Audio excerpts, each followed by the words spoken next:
1945, and everything in Germany collapses. Cities flattened, families scattered, at least half the population uprooted, practically overnight. It isn't just the famous refugees streaming west, it's the millions bombed out of their homes, the exiles on endless trains, the returning prisoners stumbling through stations looking for faces that aren't there. Imagine 9 million people bombed and evacuated. 14 million more, exiled or fleeing. Another 10 million forced laborers, prisoners, survivors, all released into a country with barely a roof or ration card left. This crowd, as some officials called it, wasn't amassed to be reintegrated. They were mostly left to vanish into the ruins, piecing together lives from chaos. Housing? Forget it. Most slept in barracks, cellars, or borrowed space with relatives who might resent their intrusion. The bombed-out blocks, the ruined town squares, these became the improbable backdrop to Germany's messy reinvention. But here's the thing most history books skip. The trauma wasn't just about material loss. The end of the Third Reich shattered the social contract. During the Nazi years, you were a Volksgenoss, an official, people's comrade, plugged into a national story. Now, that label was poison. But the old wiring, who belonged, who didn't, who saw what, didn't vanish. Trust had imploded. Communities were a patchwork of those who collaborated, those who hid, those who stayed silent. No one talked, but everyone remembered. So, how did this broken crowd begin picking up the pieces? Daily life was a brutal sidestep between black markets, endless lines, and improvised deals. Barter ruled. Eggs for cigarettes, a watch for coal, and behind every deal, rumors. Where to find American flour, British soap, Russian sympathy, or a bottle of schnapps. Shopping was fragile theatre, prices meaning almost nothing, currency swapping at wild, desperate rates. There were pockets of dark humour amid the hunger. A makeshift carnival paraded through the empty streets of Cologne in 1946, grim but stubborn. Laughter wasn't a privilege, it was rebellion against despair. But not everything can be bartered or rebuilt. The missing haunted everyone. Women gathered at train stations with faded photographs, asking returnees, "Did you see my husband?" Sometimes there was a reunion, mostly there was silence. What happened to those who survived? Some relationships simply broke. Divorce boomed. People who'd waited for letters, waited for loved ones, discovered those absences were permanent. War's memory rearranged love itself, reshuffling families, scrubbing out old loyalties. Behind these daily struggles, a darker shadow loomed. As Germans scraped together lives and reconstructed bombed streets, most chose not to linger on the Reich's worst crimes. If pain and hunger could somehow shrink their guilt, then maybe their memories would let them move forward. The years after 1945 weren't gentle. The winters of 1946 and 1947 were legendarily brutal, cold that sliced through everything, food that barely arrived. For many, these years replaced any nostalgia about the good old days. No amount of memory could soften the hunger pangs, the frostbite, or the daily scavenging for basics. An entire generation learned how to loot, quietly, skillfully. Not because they were criminals, but because nobody knew how else to survive. Stale bread from a deserted bakery, a chunk of coal spirited away from a ruin. The line between desperation and crime blurred so completely, it vanished. Currency? Worthless. In many places, the Reichsmark devolved into a joke. The real economy was a barter system. Eggs traded hands for soap, dresses for potatoes, anything for a few cigarettes, smuggled, stolen, or swapped from occupying soldiers. The black market became the new marketplace. Its kingpins, styleless, severe men in dark coats, were simultaneously admired and feared. If you had friends in the Allies, you might get coffee, butter, or even chocolate. For the rest, survival meant hustle. There were flashes of absurdity too. Symbolic protests, like the Hunger Carnival or a children's parade through broken neighborhoods, mocked the privations, a fleeting bite of community in a country defined by suspicion. But as time ticked past, another kind of disappointment unfolded. The long-awaited loved ones didn't always come home. Some had started new families in the chaos. Others came back so changed they might as well have never returned. Many simply didn't survive. Whole stretches of post-war marriages disintegrated, as people admitted the chasms were too wide. For those who tried to move on, intimacy became improvisational, a night of brief joy, a defiant leap in the face of loss. Morality codes loosened, if not shattered. In these tangled streets, there was a haunting competitiveness of misery. Some Germans, unmarked by the Nazis, insisted on their own victimhood. They exaggerated the cold, the scarcity, the pain, not always out of self-pity, but sometimes out of an anxious urge to escape the burden of guilt. The worse they remembered their suffering, the less blame they felt, as if hunger and cold could atone for silence and complicity. Not that cynicism triumphed everywhere. Some remembered joy amid the rubble. Life was enormously heightened by the looming proximity of death, journalist Margaret Bovary wrote. The adrenaline of survival, with every day a gift, made even simple pleasures, like finding a pair of shoes, feel electric. Some people found their spirits almost annoyingly high. The absence of order, the nearness of mortality, made them hungry for risk, love, and laughter. But one question lurked at every corner. What about the Holocaust? What about the crimes? In the first years after the war, the Holocaust existed as a spectre, haunting the margins of public consciousness, almost unspeakable for most Germans. Sure, some admitted crimes happened on the Eastern Front, and a vague sense of fundamental guilt circulated in cafes and churches. But the scale? The details? That horror was largely pushed out of mind, too vast and monstrous to be digested.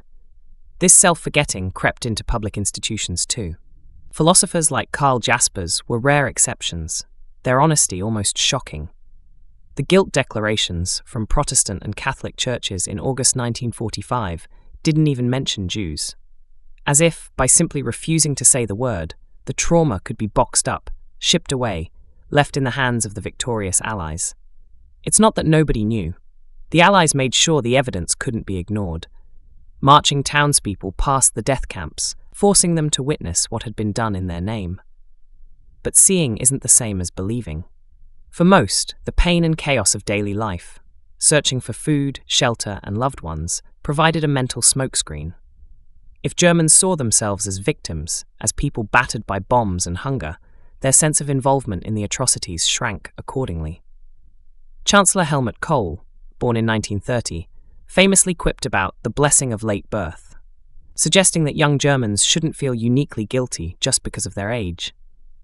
But he also referenced a subtler blessing, the distraction of terror, nightly air raids, freezing winters of hunger, relentless uncertainty. All this kept reflection comfortably distant for many. This mass repression wasn't total. Books like The Diary of Anne Frank appeared. Eugen Kogan's The SS State pulled no punches. But these voices were background noise, not center stage. It wasn't until the Auschwitz trials of 1963, almost 2 decades later, that Germany as a whole began to grapple with what had happened. And when a new generation came of age, things exploded. By 1968, students and young rebels weren't interested in excuses. The children of the 1950s, toughened by post-war hardship, but scandalized by their parents' politeness about murder, began a generational war. Rarely in modern history had a society's youth so angrily, confidently rejected the older generation. The myth of a suffocating, outdated world, the grey, buttoned-up 1950s that needed exploding, became the lens through which these years were seen. Even today, for many, that angry critique forms the popular memory of the era. Yet the truth is far more contradictory. Beneath the surface, German society was erupting with energy and contradiction. Far from dead, the cultural scene bounced with critical thinkers, artists, and edgy intellectuals. A nation on hold, yes, but also a pressure cooker full of radical ideas. Zoom out from German families, and the picture gets even more jagged. Because Germany, post-war, wasn't just full of bombed-out Germans. It was suddenly the temporary home to hundreds of thousands of refugees, survivors of the camps, foreign forced labourers, prisoners of war from every corner of Europe, even non-Germans who'd been dragged into the Nazi machine. In the spring of 1945, Allied soldiers entered the concentration camps. What they saw? Unfathomable. Piles of corpses, haggard, trembling survivors, disease everywhere. For many, liberation wasn't the end of suffering, it was a new kind of displacement. Returning home wasn't possible. Many Jews who survived didn't dare go back to their home villages, not even in the West, because anti-Semitism remained a live threat. In Poland, pogroms still erupted. Kielce, 1946, the most notorious, where at least 42 Jews were murdered by their neighbours. With borders tight and whole communities wiped out, Tens of thousands of Holocaust survivors flowed west, drifting through makeshift camps, Bergen-Belsen among them, overseen by agencies like the United Nations Relief and Rehabilitation Administration. American, British, and French occupying forces kept order, but the camps were crowded patchworks. Poles, Russians, former partisans, orphaned children, stateless wanderers, every scar and history mixing under grim temporary roofs. Jewish organizations leaped into action. The American Joint Distribution Committee dished out food and essentials. The Organization for Rehabilitation provided job training. Refugees organized themselves too, pushing for emigration, for a new start in a safe place. But options were razor-thin. The US still enforced tight immigration quotas. A handful of emergency directives allowed a few thousand in, but most languished in limbo. Britain, governing Palestine, refused mass resettlement. Ships like the Exodus 1947, loaded with refugees, were turned back, sometimes, to horror, straight to Germany. Then came 1948. Israel was declared a state.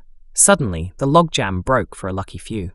By the early 1950s, nearly 170,000 Jewish survivors resettled in Israel. The United States loosened rules. Over 40,000 survivors landed in the late 1940s, and a 1948 relabeling of quotas opened doors for more. But still, many remained behind, or scattered even further, to Canada, Australia, South America, or tent cities in what had been enemy territory.